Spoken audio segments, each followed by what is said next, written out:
ઓમ શ્રી ગણેશાય નમઃ. જય શ્રી કૃષ્ણ મિત્રો. ભીમ 11 નિર્જળા એકાદશીની પવિત્ર કથા આપણે સાંભળીશું. એનું મહાત્મ્ય સાંભળીશું, એનું કેટલું ફળ છે એ પણ સાંભળીશું અને સાથે વાર્તા પણ આપણે સાંભળીશું. ઓમ નમો ભગવતે વાસુદેવાય. મિત્રો, આજે હું તમને જેઠ શુક્લ પક્ષની નિર્જળા એકાદશીની કથા કહેવા જઈ રહી છું. એકવાર યુધિષ્ઠિરે ભગવાન કૃષ્ણને પૂછ્યું કે હે જનાર્દન, જેઠ શુક્લ પક્ષમાં જે એકાદશી આવે છે તેનું નામ અને મહત્વ વિસ્તારથી કહો. કૃપા કરો માધવ, કે એટલામાં ત્યાં વેદ વ્યાસ ઋષિ આવ્યા. એટલે ભગવાન શ્રી કૃષ્ણ બોલ્યા, ધર્મરાજ, આ મહાન એકાદશીનું વર્ણન પરમ ધર્માત્મા સત્યવતી નંદન વેદ વ્યાસજી જ કરશે. કારણ કે વેદ વ્યાસજી બધા શાસ્ત્રો અને વેદોના પારંગત વિદ્વાન છે. વેદ વ્યાસજી બોલ્યા, પ્રત્યેક મહિનાની બંને પક્ષની એકાદશીના દિવસે ભોજન ન કરવું જોઈએ, અન્ન ન ખાવું જોઈએ. મનુષ્યએ સ્નાન આદિથી સ્વચ્છ થઈને પવિત્ર થઈને ભગવાન શ્રી વિષ્ણુની પૂજા કરવી અને નિત્ય કર્મ સમાપ્ત થઈ ગયા પછી બીજા દિવસે એકાદશીના પારણા કરવા અને નિત્ય કર્મ સમાપ્ત થઈ ગયા પછી બ્રાહ્મણોને, સુયોગ્ય બ્રાહ્મણોને ભોજન જમાડવા અને પછી સ્વયં પણ ભોજન કરવું. આ સાંભળી પાંડુપુત્ર ભીમસેન કહે છે કે પરમ બ્રહ્મ બુદ્ધિમાન પિતામહ, મારી વાત સાંભળો. મહારાજ યુધિષ્ઠિર, માતા કુંતી, દ્રૌપદી, અર્જુન, નકુલ અને સહદેવ આ બધા એકાદશીમાં ભોજન નથી કરતા અને મને પણ ભોજન ન કરવાનું કહે છે. પણ હું એમ કહી દઉં છું કે મારાથી ભૂખ સહન નથી થતી. આ વાત સાંભળી વ્યાસજી બોલ્યા, મૃત્યુ પછી જો સ્વર્ગ લોકમાં જવા માંગો છો અને નર્કને દૂષિત સમજો છો તો બંને પક્ષની એકાદશીના દિવસે ભોજન ન કરતા. તો ભીમસેન બોલ્યા, હે ઋષિવર, હું સાચી વાત કહું કે એકવાર ભોજન કર્યા પછી જ પણ મારાથી વ્રત નથી થઈ શકતું, તો ઉપવાસ કેવી રીતે કરું? હું કેવી રીતે કરી શકું? મારા ઉદરમાં જે ભૂખ નામની જે અગ્નિ છે તે સદાય પ્રજ્વલિત રહે છે. જ્યારે હું બહુ વધારે ખાઉં છું ને ત્યારે જ એ શાંત થાય છે.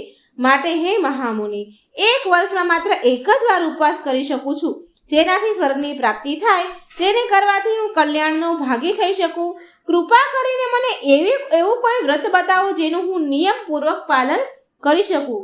ત્યારે વ્યાસજી બોલ્યા, હે ભીમ, જેઠ માસમાં જે શુક્લ પક્ષમાં એકાદશી આવે છે તેનું નામ છે નિર્જળા એકાદશી.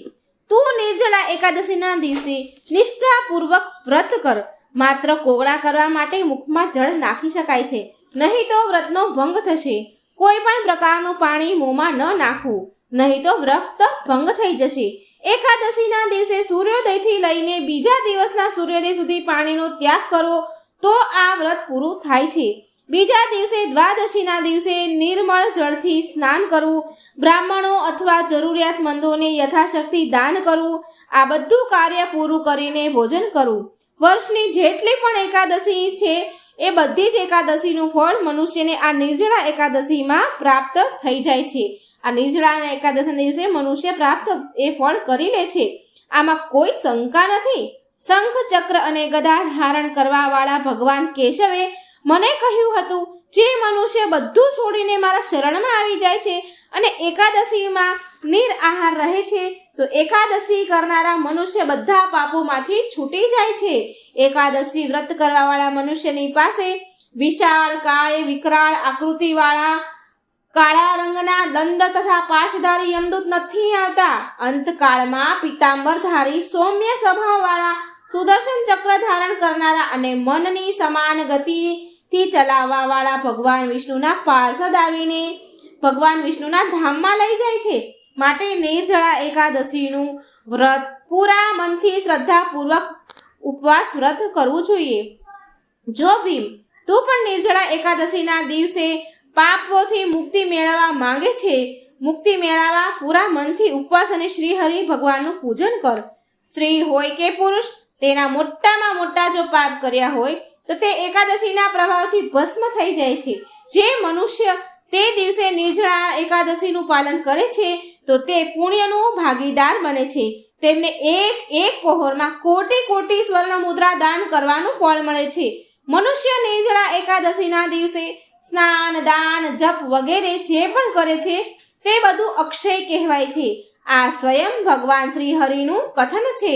નિર્જળા એકાદશીના દિવસે વિધિપૂર્વક ઉત્તમ રીતે ઉપવાસ કરીને મનુષ્ય વૈષ્ણવ પદને પ્રાપ્ત કરે છે. તે બ્રહ્મ હત્યા, શરાબ, જુગાર અને ગુરુદ્રોહી થવા છતાં પણ બધા જ પાપોમાંથી મુક્તિ થઈ જાય છે.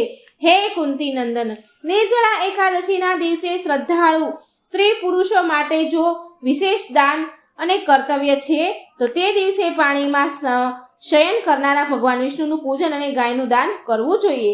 તમારી દાન કરવાની શક્તિ અનુસાર પર્યાપ્ત દક્ષિણા અને ભાત ભાતની મીઠાઈઓ યથાશક્તિ પ્રમાણે યથાપૂર્વક બ્રાહ્મણોને સંતુષ્ટ કરવા જોઈએ. ભીમ આવું કરવાથી બ્રાહ્મણ અવશ્ય સંતુષ્ટ થાય છે અને તેના સંતુષ્ટ થવાથી શ્રી હરિ ભગવાન મોક્ષ પ્રદાન કરે છે. જે મનુષ્ય શામ, દામ અને દાનથી પ્રવૃત્ત થઈને શ્રી હરિ ભગવાનની પૂજા કરે છે, પ્રવૃત્ત થઈને શ્રી હરિ ભગવાનની પૂજા અને રાત્રિમાં જાગરણ કરે છે, જો નિર્જળા એકાદશીનું વ્રત કરે છે તો તેની સાથે સાથે વીતેલી તેની 100 પેઢીઓ અને આવવાવાળી તેની પાછળની 100 પેઢીઓ, ગયેલી અને આવવાવાળી 100 પેઢીઓને ભગવાન શ્રી વાસુદેવનું પરમ ધામમાં પહોંચાડી દે છે. એટલું પુણ્યશાળી આ વ્રત છે. નિર્જળા એકાદશીના દિવસે અનાજ, વસ્ત્ર, ગાય, જળ, શૈયા, સુંદર આસન, કમંડલ અને છત્રીનું દાન કરવું જોઈએ. જે મનુષ્ય જૂતા ચપ્પલનું દાન કરે છે તે મનુષ્ય સોનાના વિમાનમાં બેસીને સ્વર્ગલોકમાં પ્રતિષ્ઠિત થાય છે. જે મનુષ્ય નિર્જળા એકાદશીનો મહિમા ભક્તિપૂર્વક સાંભળે છે તથા સંભળાવે છે તો તે સ્વર્ગલોકને પ્રાપ્ત થાય છે. ચતુર્દશી યુક્ત અમાવસના દિવસે સૂર્યગ્રહણના સમયે શ્રાદ્ધ કરીને મનુષ્ય જે ફળને પ્રાપ્ત કરે છે તે જ ફળ નિર્જળા એકાદશીના મહાત્મને સાંભળવાથી પ્રાપ્ત થાય છે. એકાદશીના દિવસે દંતમંજન કરી એટલે કે બ્રશ કરીને આ નિયમ લેવો જોઈએ. હું ભગવાન કેશવની પ્રસન્નતા માટે આવી પ્રાર્થના કરવી કે હું ભગવાન કેશવની પ્રસન્નતા માટે એકાદશીમાં નિરાહાર રહીને આચમનના સિવાય બીજા જળનો ત્યાગ કરીશ. દ્વાદશીના દિવસે દેવ દેવેશ્વર ભગવાન વિષ્ણુને ગંધ, પુષ્પ અને સુંદર વસ્ત્રથી વિધિપૂર્વક પૂજન કરીને જળનો ઘડો ભરીને સંકલ્પ કરવો. આ રીતે ભગવાનને પ્રાર્થના કરવી, ઉચ્ચારણ કરવું, આ મંત્ર બોલવો. આ સંસાર રૂપી સાગરમાંથી તારવા વાળા હે દેવાધિદેવ ઋષિકેશ, આ જળના ઘડાનું દાન કરવાથી મને પરમ ગતિને પ્રાપ્તિ થાય. આવું બોલવું. આવું કરવાથી મનુષ્ય ભગવાન વિષ્ણુના પાસે પહોંચીને આનંદનો અનુભવ કરે છે. જે મનુષ્ય આ પ્રકારે પૂર્ણ રૂપથી પાપનાશીની નિર્જળા એકાદશીનું વ્રત કરે છે તે બધા જ પાપોમાંથી મુક્ત થઈને પરમાનંદને પ્રાપ્ત થાય છે. નિર્જળા એકાદશીનું મહત્વ સાંભળીને પાંડુ પુત્ર ભીમે નિર્જળા એકાદશીનું વ્રત આરંભ કરી દીધું. ત્યારથી નિર્જળા એકાદશીને ભીમ એકાદશી અને પાંડવ એકાદશીના નામે ઓળખાવા લાગી. હવે આવો સાંભળીએ આપણે નિર્જળા એકાદશીની એક લોકકથા. એકવાર એક આદમીના નવા લગ્ન થયા હતા. તેની પત્ની તેના પિયર ગઈ હતી અને તે તૈયાર થઈને તેની પત્નીને લેવા માટે જઈ રહ્યો હતો તેના સાસરા જતો હતો. રસ્તામાં તેણે એક ગાયને તળાવમાં જતી જોઈ. તે ગાય પાણી પીવા માટે તળાવમાં ઉતરી ગઈ, પણ તે કિચડ હોવાના કારણે તે બહાર નીકળી ન શકી. તે અંદર ફસાઈ ગઈ. ગાયે જ્યારે આ આદમીને ત્યાંથી નીકળતા જોયો તો તે ગાયે તેની જોડે મદદ માંગવા લાગી. પણ તે આદમી બોલ્યો કે મેં તો નવા કપડાં પહેર્યા છે અને હું મારા સાસરે જઈ રહ્યો છું.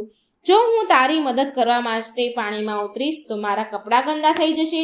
અને પછી તેની વાત સાંભળીને ગૌ માતા તો ઉદાસ થઈ ગયા અને ગાય માતા કિચડમાં ફસાવતા જઈ રહ્યા હતા. ઊંડા કિચડમાં ઉતરવા લાગ્યા અને અંતે પાણીમાં ડૂબી ગયા. પછી ગાયે તે આદમીને શ્રાપ દીધો કે હવે 8 પહોર બાદ તું ગધેડો બની જઈશ.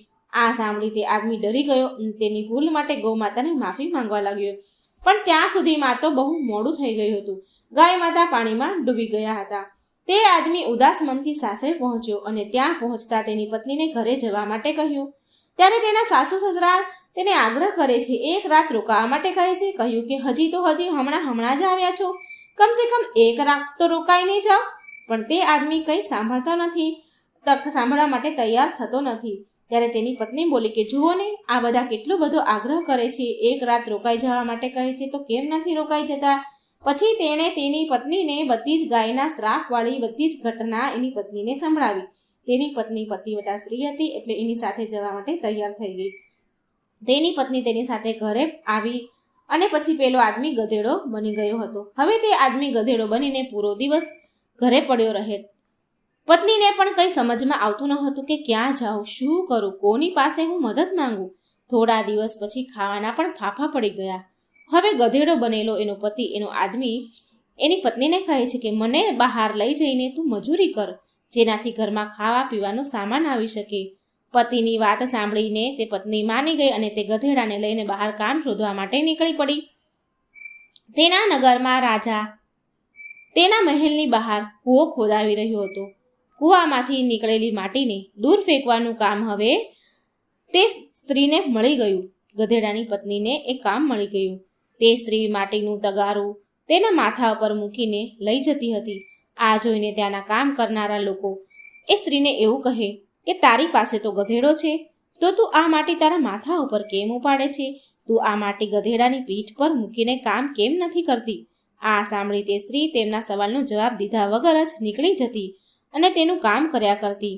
અને ત્યાંનો રાજા પણ કૂવાના કામકાજને તેની આંખોથી જોઈ રહ્યો હતો. અને રાજાને પણ આ જોઈને ખૂબ આશ્ચર્ય થતું હતું. હવે આ પ્રકારે ઘણા બધા દિવસો વીતી ગયા. જ્યારે રાજાની આ વાતને જાણવાની ઉત્સુકતા વધી તો તેણે તેના સૈનિકને એક દિવસ એના સૈનિકને તે સ્ત્રીને બોલાવવા માટે મહેલમાં મોકલ્યો. જ્યારે તે સ્ત્રી રાજાના દરબારમાં આવી તો રાજાએ તે સ્ત્રીને પૂછ્યું કે હું રોજ જોઉં છું કે તું ક્યારેય ગધેડાને માટી ઉઠાવવા માટે નથી વાપરતી. આ જોઈને મને બહુ હેરાની થાય છે. શું કારણ છે? ત્યારે એ સ્ત્રી બોલી કે આ ગધેડો નથી પણ મારો પતિ છે. તે સ્ત્રીએ ગાય માતાએ જે શ્રાપ આપ્યો હતો એ પૂરી ઘટના રાજાને સંભળાવી. રાજાએ તેના નગરના વિદ્વાન પંડિતોને બોલાવીને આનો ઉપાય પૂછ્યો. ત્યારે એક પંડિતે કહ્યું કે જો કોઈ તેની 108 એકાદશીનું ફળ આને આપી દે તો આ આદમી તેના અસલ રૂપમાં આવી જશે. રાજાએ તેના નગરમાં પૂછપરછ કરાવી કે કોઈએ 108 એકાદશી કરી છે તો એનું ફળ આપે. પણ આખા નગરમાં પૂછ્યા પછી રાજાના સૈનિકોને એક ડોશીમાં મળ્યા. તેણે પૂરી 108 એકાદશી કરી હતી. રાજાના સૈનિકો તે ડોશીને લઈને રાજાના મહેલમાં લઈને આવ્યા. રાજાએ તે ડોશીમાને કહ્યું કે તમે આ ગધેડાને 108 એકાદશીનું ફળ આપી દો તો હું તમને ખૂબ ધન આપીશ. ત્યારે તે ડોશીમા બોલ્યા, મહારાજ, મને તમારા ધનની કોઈ લાલસા નથી, પણ છતાંય હું મારી 107 એકાદશીનું ફળ આને હું આપી શકું છું, પણ નિર્જળા આ એક એકાદશીનું ફળ હું આને નહીં આપું, કારણ કે માત્ર નિર્જળા એકાદશીનું વ્રત એનું ફળ પૂરા વર્ષના એકાદશીનું ફળ પ્રાપ્ત કરી શકાય છે. માત્ર નિર્જળા એકાદશીથી પૂરા વર્ષનું ફળ મળે છે. વિષ્ણુધામની પ્રાપ્તિ થાય છે. મારી તો હવે ઉંમર થઈ ચૂકી છે. હવે આગળની નિર્જળા એકાદશી આવવાના પહેલા જો હું મરી ગઈ તો મને આ નિર્જળા એકાદશીના ફળ સ્વરૂપ ભગવાન વિષ્ણુના ધામમાં સ્થાન મળશે. આટલું કહીને તે ડોશીએ 107 એકાદશીનું ફળ તે ગધેડાને આપી દીધું, જેના પરિણામ સ્વરૂપ તે તેના અસલ રૂપમાં આવી ગયો. પરંતુ એક એકાદશીના કારણે તેનું શરીર આદમી જેવું તો થઈ ગયું, પણ ગધેડાની પૂંછડી ન ગઈ. પૂંછડી ગધેડાની એમની એમ રહી. એકાદશી વ્રત બધી જ એકાદશીઓમાંથી નિર્જળા એકાદશીનું મહત્વ જાણ્યા પછી તે પતિ પત્ની, રાજા અને નગરના બધા જ લોકો બધી જ એકાદશીનું વ્રતનું પાલન કરવા લાગ્યા. અને એકાદશીના વ્રતના પ્રભાવથી તે આદમીની ગધેડાની પૂંછડી પણ ચાલી ગઈ અને આખું નગર સુખ સમૃદ્ધિથી ભરાઈ ગયું. તો મિત્રો, આટલી મહત્વપૂર્ણ, આટલી ફળદાયી આ નિર્જળા એકાદશી છે. આ એક એકાદશી કરવાથી આખા વર્ષની એકાદશીનું ફળ મળે છે. તો મિત્રો, પૂરા શ્રદ્ધા ભક્તિભાવથી એકાદશી કરજો. આ વ્રત કથા સાંભળજો. આ વિડીયો બીજાને પણ શેર કરજો, જેથી આ એકાદશી વ્રત સાંભળવાનો લાભ પણ બીજાને મળે. જય શ્રી કૃષ્ણ. રાધે રાધે. Thank you.